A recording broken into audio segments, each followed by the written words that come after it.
Hi!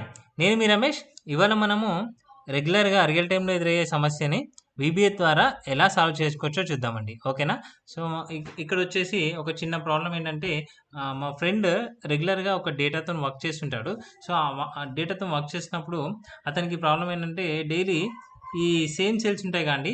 వీటిని merge చేస్తూ ఉండాలనమాట. కొన్నిటికి ఎక్కువగా మెర్జ్ చేస్తూ వస్తాయన్నమాట ప్రాబ్లమ్స్. సో, మెర్జ్ చేస్తూ ఒక్కొక్కటి మెర్జ్ చేయాలంటే చాలా కష్టం కదా! చాలా టైం పడుతుంది కదా! సో, ఒక థౌసండ్స్ ఆఫ్ సెల్ ఉన్నాయనుకో, ఇక్కడ 3, 4 ఉన్నాయంటే okay. So, thousands of cell ఉన్నప్పుడు వాటన్నిటిని మెర్జ్ చేయడం చాలా కష్టం కదా!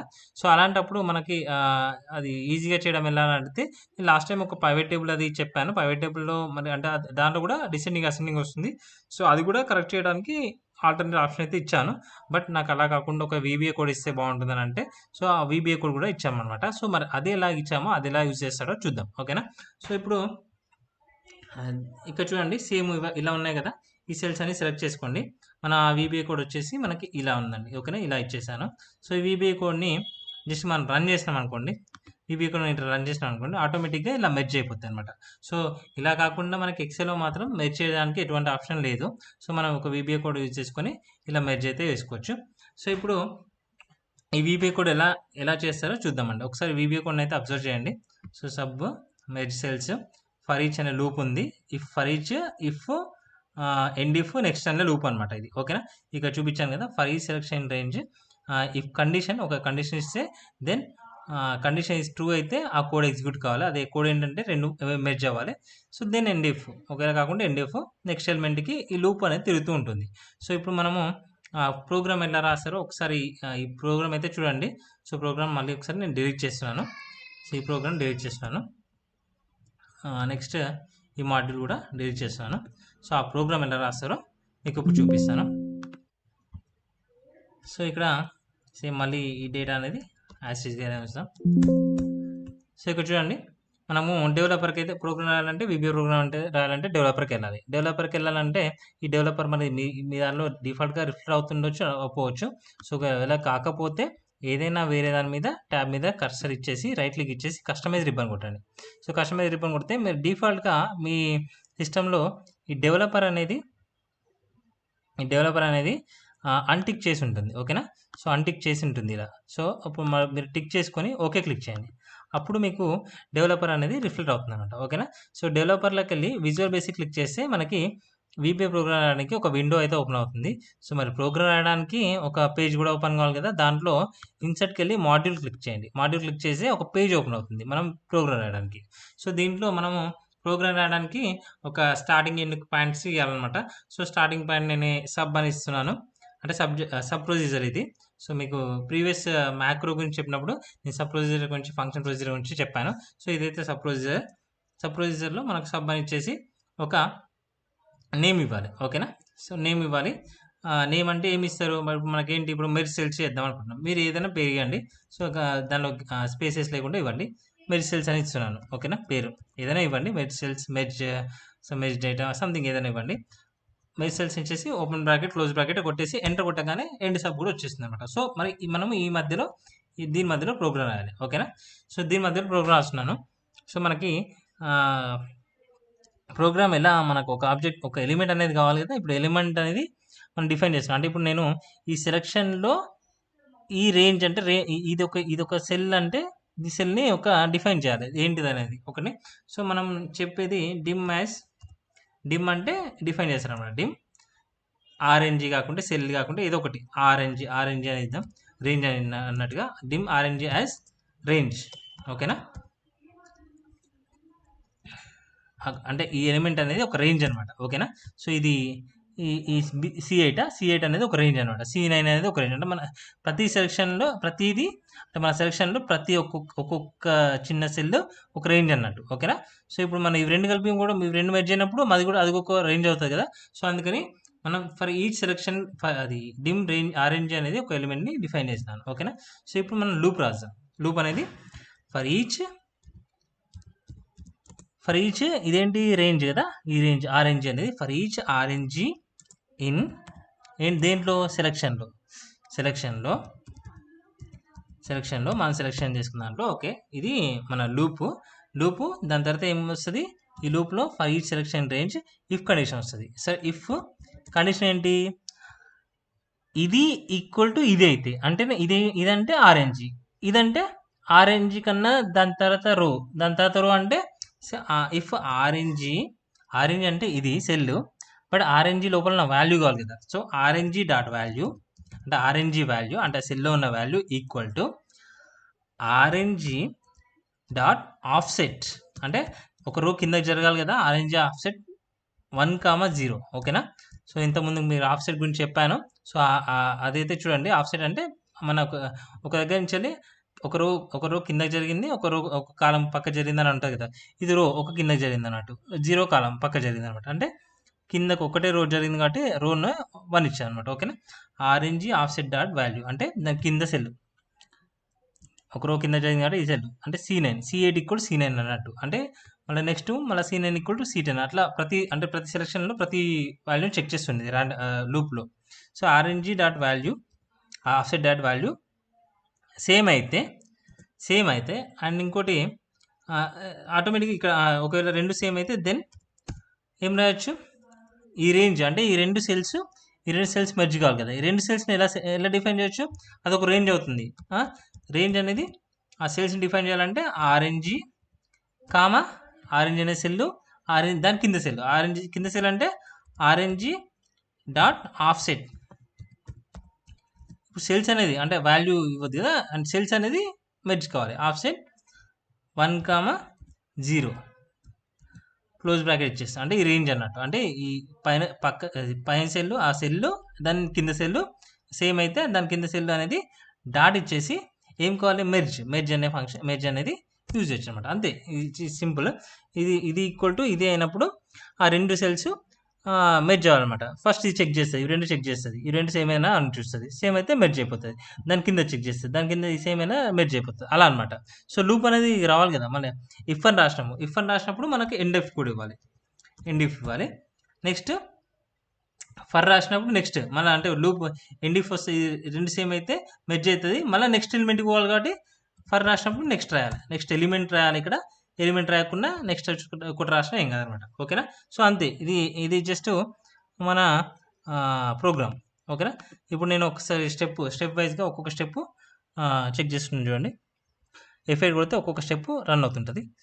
So for each range in selection, ఒక రేంజ్ సెలక్షన్ C8 ఉంది, C8లో ఉంది. ఇప్పుడు C8, C9 equal to same అయినప్పుడు C8 C9 ఏమవుతుంది, పాప అడుగుతుంది మెర్జ్ చేయాలని అడుగుతుంది. ఓకే కొట్టిన. ఓకేనా. సో మళ్ళీ ఎండ్ ఇఫ్కి వెళ్ళి అంటే మెర్జ్ అయిపోయింది, మళ్ళీ ఎండ్ ఇఫ్కి వెళ్తుంది, మళ్ళీ నెక్స్ట్ సెల్ తీసుకుంటుంది. ఇలా కాకుండా ఫస్ట్ మన ఈ సెలక్షనే మళ్ళీ సేమ్ కింద నెక్స్ట్ స్టెప్ చూద్దాం. నెక్స్ట్ వెళ్ళింది, మళ్ళీ అడుగుతుంది.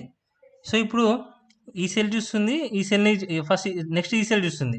కాకపోతే ఈ సెల్లే ప్రతిసారి చూడాలంటే మనం ఎండ్ ఇఫ్కి పోకుండా మళ్ళీ ఒకవేళ సేమ్ అయింది అనుకోండి, గో టు అనే ఒక ఫంక్షన్ రాస్తున్నా. అంటే ఇప్పుడు ఫస్ట్ ఈ సెల్ చూస్తుంది, ఈ సెల్ కింద సెల్ సేమ్ అని చూస్తే మెర్జ్ అయిపోతుంది. నెక్స్ట్ సెల్ చూస్తుంది, నెక్స్ట్ సెల్ చూడకుండా నీకు ఇది మెర్జ్ సేమ్ అయినప్పుడు ఇదే సెల్ మళ్ళీ కింద సెల్ సేమా అని చెప్పేసి చేయాలంటే ఎండ్ ఇఫ్కి వెళ్ళొద్దు, ఫస్టే గో టు మధ్య ఇది ట్రూ అయితే గో టు ఎక్కడికి వెళ్ళాలి, మళ్ళీ ఈ ఫర్ ఈ సెలక్షన్కి వెళ్ళాలన్నమాట. సో అలాంటప్పుడు నేను గో టు MSC ఏదో ఒకటి రాస్తాను, గో టు స్టార్ట్. ఒకవేళ ఇఫ్ కండిషన్ ఇది ఓకే అయితే గో టు ఎక్కడికి వెళ్ళాలి, స్టార్ట్కి వెళ్ళాలి. స్టార్ట్ ఎక్కడ ఉంది, ఈ స్టార్ట్ అనేది నేను ఇక్కడ మళ్ళీ మెన్షన్ చేస్తున్నా. రైట్, స్టార్ట్ అనేది మెన్షన్ చేసిన. ఇప్పుడు చూడండి, ఒకవేళ ఇఫ్ కండిషన్ ఓకే అయితే ఈ మళ్ళీ ఫర్ ఈచ్ సెలక్షన్కి వెళ్ళేసి మళ్ళీ ఈ బంజారా ఇది కింద సేమ్ అని వస్తుంది అనమాట. అప్పుడు అది మెర్జ్ అవుతుంది. ఇప్పుడు ఏమైంది, ఇది సపరేట్ మెర్జ్ అయింది కదా. అలా కాకుండా రెండు మెర్జ్ అయినప్పుడు మళ్ళీ ఇలా వెళ్తుంది అనమాట. చూడండి ఇఫ్ కండిషన్ ఇప్పుడు ఎక్కడ ఉంది, సెల్ అనేది C8 C9 కలిపి ఉంది కదా. సో ఇప్పుడు ఎండ్ ఇఫ్కి వెళ్ళిపోయింది. ఓకే, మళ్ళీ నెక్స్ట్ ఓకే, ఇప్పుడు ఈ సెల్ వెళ్ళిపోయింది కదా. సో ఇలా ఓకే, ఇలా వెళ్ళిపోతుంది అనమాట. ఓకేనా. సో ఇలా వెళ్ళిపోతుంది. కాకపోతే ఇక్కడ ఏమవుతుంది, ప్రతిసారి ఒక పాపప్ వస్తుంది. పాపప్ రాకుండా మనం ఏం చేయొచ్చు అంటే దీని కింద అప్లికేషన్ డాట్ డిస్ప్లే అలర్ట్స్ ఉంటాయి. డిస్ప్లే అలర్ట్స్ అనేది ఫాల్స్ పెట్టేసేయాలి. అంటే పాపప్ ఊకే వస్తుంది కదా మనకి, మెర్జ్ చేయాలని వస్తుంది కదా. సో అది రాకుండా మనము ఇలా చేయొచ్చు అనమాట. ఇలా చేసినప్పుడు మనం మళ్ళీ ఒకసారి రన్ చేద్దామా? రన్ చేయగానే ఆటోమేటిక్‌గా మనకు మెర్జ్ అయిపోయిందనమాట. ఈ విధంగా మనకి మెర్జ్ అయిపోతది. ఓకేనా? సో, ఈ విధంగా మనము ఒక ప్రోగ్రామ్ రాసేసి మెర్జ్ అయితే చేయొచ్చనమాట. Go to MSC. సో, ఇప్పుడు మనకి ఇక్కడ ఏమవుతుంది మధ్యలో స్ట్రక్ అయింది కాబట్టి సో, ఇక్కడ రైట్. ఇంకొక ఇష్యూ ఏం చేసినా అంటే ఎస్కేప్ కొడుతున్నాను. ఎండ్ కొడుతున్నాను. ఎందుకు ఏమైందంటే కిందది కూడా వచ్చింది. ఇక్కడ ఎంప్టీ సెల్ కూడా వచ్చింది. ఎందుకంటే కిందది ఎంప్టీ సెల్ అని చెక్ చేస్తదనమాట. ఇవి 2 మెర్జ్ అయినప్పుడు ఈ కింద ఎంప్టీ సెల్ అని చెక్ చేస్తది. కానీ ఎంప్టీ సెల్‌ని చెక్ చేయకూడదు. ఎంప్టీ సెల్ చెక్ చేస్తే అన్ని సెల్స్ కూడా ఎంప్టీ సెల్స్ అయితాయి. అందుకని చెప్పేసి ఇక్కడ if rng.value equal to rng.offset, 1, 0 value and ఇంకొకటి rng.value not equal to empty. ఓకేనా? నాట్ ఈక్వల్ టు ఎంప్టీ అనేది ఒక కండిషన్ కూడా పెడదాం. అప్పుడైతేనే అది మెర్జ్ కావాలని పెట్టేస్తాం అనమాట. సో, ఇప్పుడు ఇక్కడ ఇది డిలీట్ చేద్దాం. మళ్ళీ తీసేసుకుందాం. సో, ఇప్పుడు ఇక్కడ పేస్ట్ చేస్తున్నాను. ఇప్పుడు ఈ కోడ్ రన్ చేస్తున్నాను. ఈ కోడ్ రన్ చేయగానే ఆటోమేటిక్‌గా మెర్జ్ అయిపోతుంది అనమాట. ఓకేనా? మెర్జ్ అయిపోయింది. కాకపోతే సెంటర్‌కి అలైన్మెంట్ అది రావాలన్నా అలా చేసుకోవచ్చు. కాకపోతే ఇక్కడనే అయిపోయిందనమాట. సో, మెర్జ్ చేసిన తర్వాత మరి సెంటర్‌లోకి రావాలంటే సెంటర్‌లో ఉంటే ఇంకా బెటర్‌గా వస్తుంది కదా! సో, ఇక్కడే జస్ట్ దీన్ని అక్కడ మామూలుగా అక్కడ సెంటర్ చేసుకోవచ్చు. ఒకవేళ ఇది అయిపోయిన తర్వాత సెంటర్ కూడా కావాలంటే జస్ట్ ఇక్కడ హారిజాంటల్ అదే ఇచ్చేసి rng.value ఇచ్చేసి ఇది కనుక ట్రూ అయితే అది మెర్జ్ కావాలి. మెర్జ్ కాయిన తర్వాత ఆ సెల్స్ అనేవి horizontal alignment equal to excel center. ఓకేనా? CENTER center. ఓకేనా? సో, ఈ విధంగా మనం హారిజాంటల్‌గా, వర్టికల్‌గా కూడా సెంటర్‌గా చేసుకోవచ్చు. వర్టికల్ కూడా కావాలి కదా! సో, వర్టికల్‌గా అంటే సేమ్ హారిజాంటల్ సెంటర్ కావాలి. So, vertical center. Vertical alignment equal to excel center. ఇది రాయకుండా పర్లేదు. జస్ట్ వర్టికల్ కూడా కావాలని చెప్పడానికి నేను చేస్తున్నాను అనమాట. ఓకేనా? సో, ఈ విధంగా మళ్ళీ ఒక్కసారి రన్ చేద్దామా? ఇక్కడ ఉంది కదా! సేమ్ కాపీ చేసేస్తున్నాను. ఇక్కడ చేస్తున్నాను. సో, ఇక్కడ రన్ చేసేస్తున్నా. ఇక్కడేం రన్ అవుతుంది. జస్ట్ అక్కడ చేసినా కాబట్టి ఓకే. చూసారా? వర్టికల్‌గా, హారిజాంటల్‌గా సెంటర్ వచ్చేసింది. అలైన్మెంట్ అయింది. ఓకేనా? సో, ఈ విధంగా మనం మెర్జ్ సెల్స్ అయితే చేసుకోవచ్చు. మరి ఇప్పుడు ప్రతిసారి దీంట్లోకి వచ్చి ప్రోగ్రామ్‌లోకి వచ్చి రన్ చేయాలంటే అవసరం లేదు. సో, ఇది క్లోజ్ చేద్దాం. సో, మరి క్లోజ్ చేసేసి ఇక్కడికి వెళ్ళి మళ్ళీ ఒకసారి ఇక్కడ ఇచ్చేస్తున్నాను కదా! కాపీ చేసేసి ఇచ్చేస్తున్నాను కదా! సో, ఇప్పుడు ఏం చేద్దామంటే వ్యూలోకి వెళ్ళండి. మ్యాక్రోస్ ఉంటుంది కదా! మ్యాక్రోస్ ఉంటుంది. వ్యూ మ్యాక్రోస్ క్లిక్ చేయండి. ఇప్పుడు మనం రాసిన మెర్జ్ సెల్స్ అనేది ఇక్కడ వస్తుందన్నమాట. ఓకేనా? సో, ఈ మెర్జ్ సెల్స్ అనేది మనము రన్ చేస్తే ఆటోమేటిక్‌గా రన్ అవుతుంది. ఇలా కాకుండా దానికి ఒక షార్ట్ కట్ కూడా ఉపయోగించవచ్చు. ఆ ఆప్షన్స్ ఇచ్చేసి ఒక షార్ట్ కట్‌కి ఏం రాద్దాం? సో, సమ్ ఎల్ ఇచ్చేద్దాం. ఓకేనా? రెగ్యులర్‌గా యూజ్ చేయండి. సో, ఎల్ ఇచ్చేయండి. ఓకేనా? ఎల్ ఇచ్చేసి ఓకే కొట్టండి. ఓకే కొట్టేసి కంట్రోల్ ఎల్ అనమాట. ఇప్పుడు కంట్రోల్ ఎల్ క్లిక్ చేస్తే ఆటోమేటిక్‌గా మనకి ఇలా మెర్జ్ అయిపోతుందన్నమాట. So, okay. ఈ విధంగా మనము మెర్జ్ సెల్స్‌ని ఒక వీబీ ఉపయోగించేసి రెగ్యులర్‌గా వచ్చే సమస్యని అయితే ఇలా క్లియర్ చేయొచ్చు.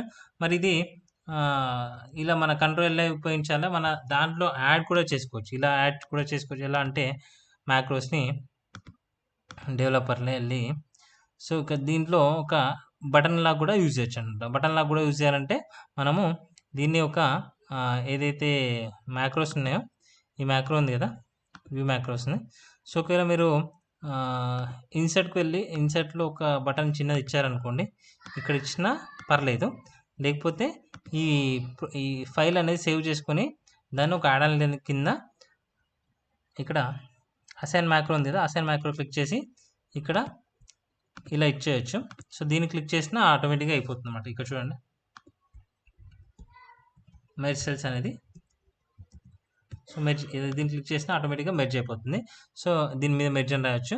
సో, ఇలా బటన్ ఇచ్చుకోవచ్చు. లేదా దీన్ని సేవ్ చేసి ఒక యాడ్ ఆన్ లాగా ఉపయోగించొచ్చు. మీరు లాస్ట్ వీడియోలో మీరు ఇంకా లెంత్ అవుతుంది కదా వీడియో. సో, యాడ్ ఆన్ ఎలా చేయొచ్చో మీరు లాస్ట్ వీడియో అయితే చూడండి. నా ప్రీవియస్ వీడియో అయితే చూడండి. అక్కడ మీకు యాడ్ ఆన్ ఎలా చేయొచ్చో ఉంటుంది. లేదా నేను నెక్స్ట్ క్లాస్‌లో యాడ్ ఆన్ గురించి ఇంకా కొంచెం కొత్తగా చెప్పేసాను. ఓకేనా? రైట్. Thank you.